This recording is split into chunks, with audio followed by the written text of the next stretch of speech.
Hi, ladies and gentlemen. Eddie Marcus here. I'm trying to wash a few dishes. Was doing pretty good. But this stuff is always on my mind and I can't fight it. I'm thinking about the young people, the young adults, people who are perhaps in high school right now. Maybe they're going to graduate pretty soon. Maybe there are some that have already graduated. What does society have for them? Where are they in society? Is the kind of progression that I hope for, is it apparent? What about you? What are you hoping for from our young people? I think about young adults coming out of high school. Maybe some will go to college and some won't. Some might go to some trade school and others won't for all kinds of reasons. Might be financial, and usually that has to do with it. And then sometimes it just might be the difficult life that people have gone through that takes away the desire to continue education as such. And that's okay too, as long as they know who they are, what they are about, and what they need to have in their life, and is willing to do everything they possibly can to achieve it. And when I say to achieve it, knowing what it is, I'm talking about loving it. I'm talking about loving it to the degree that, hey, it gives them joy. This you don't have to force on people. This, all you have to do is open the door. You heard a song used to go like, oh, I don't want nobody to give me nothing. Open up the door and I get it myself. Well, this is what I see we as the people are supposed to be doing, keeping the door open for all of us, especially those that are coming up and getting this period in their life. When they're really making decisions, what are they going to do? What are they going to be about? What the future holds? What are they going to bring to the future? But we find ourselves being bogged down in the same old kind of stuff that our parents were bogged down in. Jive. Pain and suffering that goes around. Everybody's struggling. People trying to get there so they can be satisfied. And as long as they're satisfied, they can always find reasons why other folks can get theirs too, because you got yours. But I want to tell you, ladies and gentlemen, that's not a solution. Saying that doesn't change our situation. So my focus basically is what would change the situation. We the people got to change. And when I say that, I mean it from the bottom of my heart. I know what we've been taught. I know we speak English. We were not taught Spanish. We were not taught French.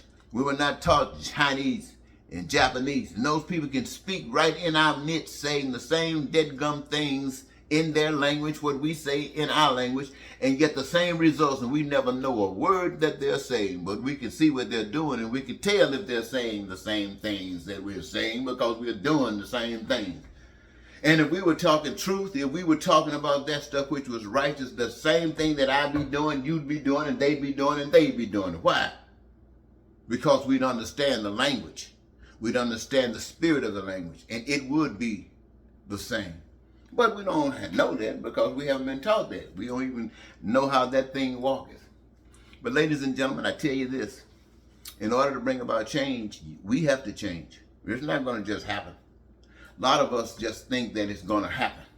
Like we kid ourselves, like one day there's going to be, the world is going to end. You know that story? And we keep trying to keep living and hope it don't come while we are here. But we hope it does come. And we hope we get on the good side. Well, that don't mean anything about hoping. Hoping won't get you any place. Dreaming won't get you any place. You got to act. Now, many people, I hear people talking about good stuff. I hear people on television. I hear people on social media. And they're talking about change, the kind of change that I talk about. But when I hear them talking about this change, for some strange reason, something tells me that these are just words, hollow words coming out of their mouths. Because the change, I don't see it. They don't see it. That's why we keep talking about it. And I talk the same stuff. And I'm wondering, am I acting the same way they're acting, which is inaction, and that's why nothing is taking place? I've been there. I know the trick. The trick is ignore the action as long as you, the people, ignore it. Yeah, I found reasons to go to jail, trying to get you to listen, you, the people. Yes, I have gone to jail many times. I've committed crimes trying to get your attention, trying to get you to listen, trying to let you know that I'm out here trying to say something. And it's just a wasted trip. I've done things in the military when Ronald Reagan was the president, one of the worst presidents we've ever had, though Americans and those who benefited from Ronald Reagan think he was the greatest thing since Jesus Christ. To others, he was just another demon because he did nothing but cause pain and suffering to them. And it is as legit as those of you who think he was a king.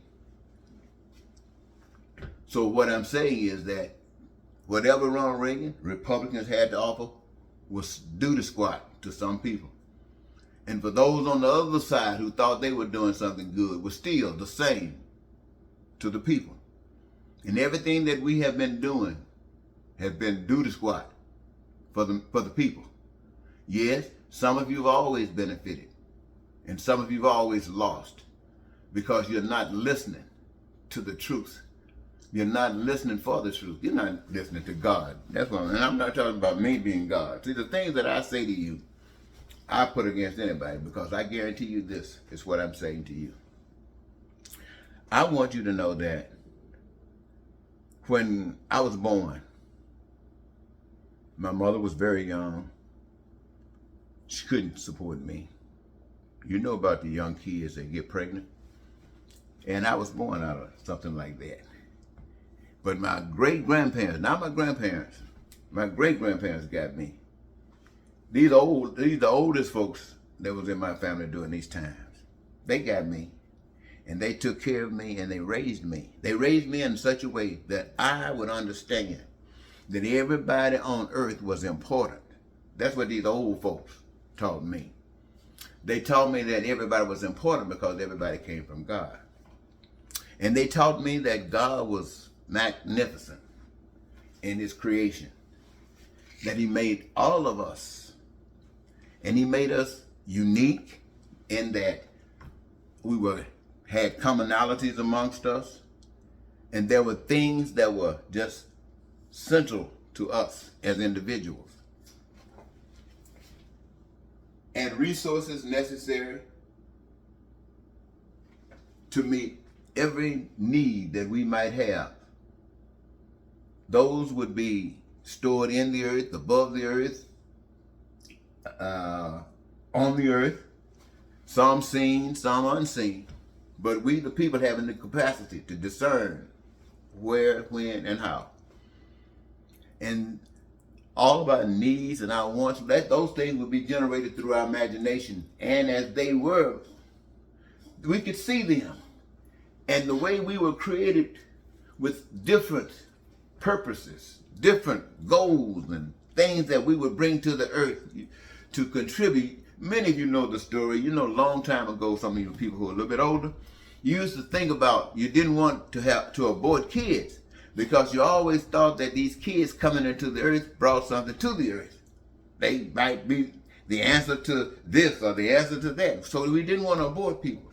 Well, this is the ideal that people come to the earth, bringing something, so they can engage themselves in the process of life. They can participate in the creative process of all the goods and services that we the people determine are absolutely necessary for us to be okay. And all of us engaged in that process, we wouldn't have to suffer for anything. I mean, when I can stand before you and tell you that, and you would run to the polls and vote for a person who tells you that they're the smartest people in the world, and they're going to clean out the swamp, and everything they get out of the swamp, they can bring it to work for them. And they lie, and they cheat, and they steal, and they're willing to kill, and they put you down, and all that stuff for their benefit, and those who support them to beat over and get over on you. And you run into the polls debating Which one of these guys do you think you should vote for a political position? Now, many of you think that when Donald Trump goes to jail, you can rejoice. But there are many Donald Trumps out there now. Right there in the Republican Party, there's a whole bunch of Donald Trumps out there. And is that good for the world? Is that good for all of America? Is that good for white people and black people, old people and young people? Is that good for straight people and gay people? Is that good for people who go to church and people who don't? What can they offer you? Can they offer you peace? Can they offer you prosperity? Can they offer you these things? Can they offer you the fulfillment of your dreams? Can they? And if they can't, why are you selling your soul out to them? Many of you selling your soul out for that job. We know you are. And you like that job. And I'm not trying to knock that job, because having that job does allow you to participate in that process that's only available to those that got. And you don't give a stink about those that don't. The evidence is in the daily life that you live. I'm saying a lot of things, ladies and gentlemen, because a lot of things are on my mind. And I know I'm talking long, and I didn't really want to talk this long. But as I talk, I just keep thinking about how you allow all of this stuff to happen.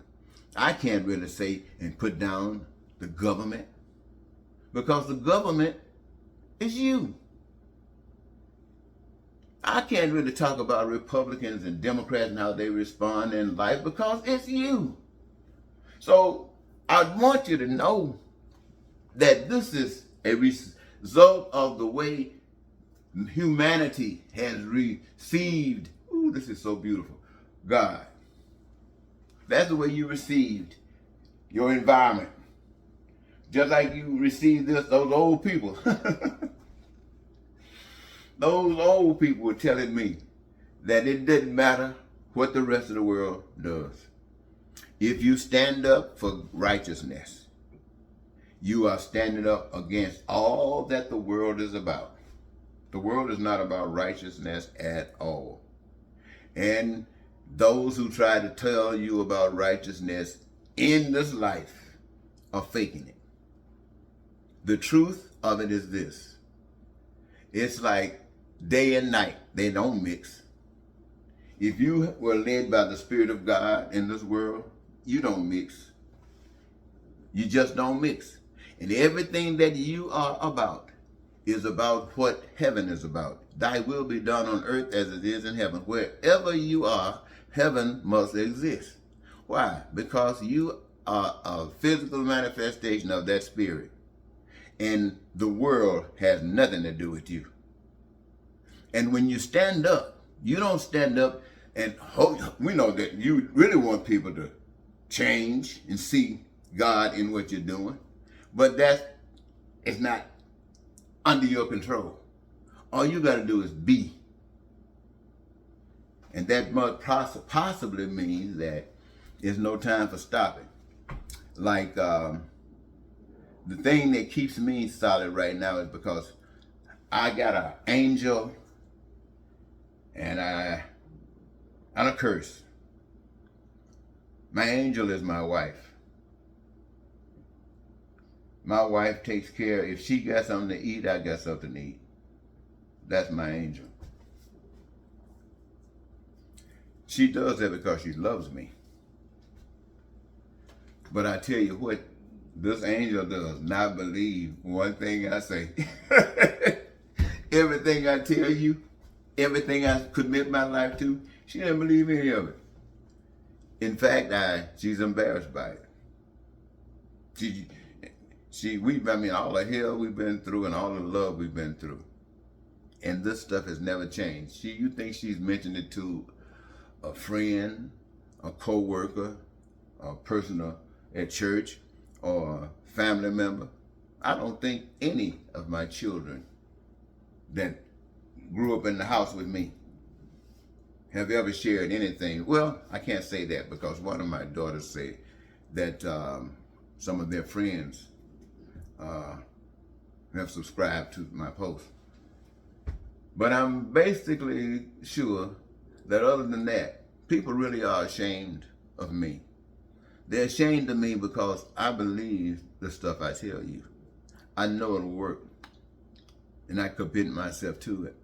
And to people, it's stupid because I can walk up to you with what I'm talking to you about, and you ask me for something, and I can't give you a thing.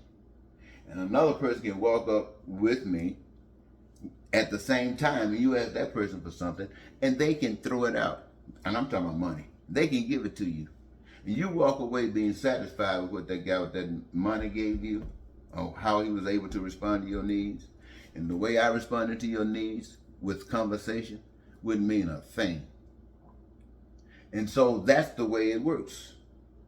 You keep the truth kind of dead because it really has nothing to offer because everything has been taken away from it. And by that happening, the truth taken away from it, is because you're going to have to walk according to it. You can't say, well, I'm going to show them. Yeah, I can do it just like they do. Well, see, the moment you say that, your story is over. You one of them. So you got to take it where it is and be led by the Spirit. That way, for some strange reason, at that time, people will pay attention. And when they pay attention, is when you will be honored. That's when you are killed, when people pay attention. As long as people ignore you, you got a free ride. But you ain't going nowhere. I'm going to stop here, ladies and gentlemen. I'll pick it up tomorrow or later on in the day. You know I will. Till next time, Eddie Marcus saying goodbye.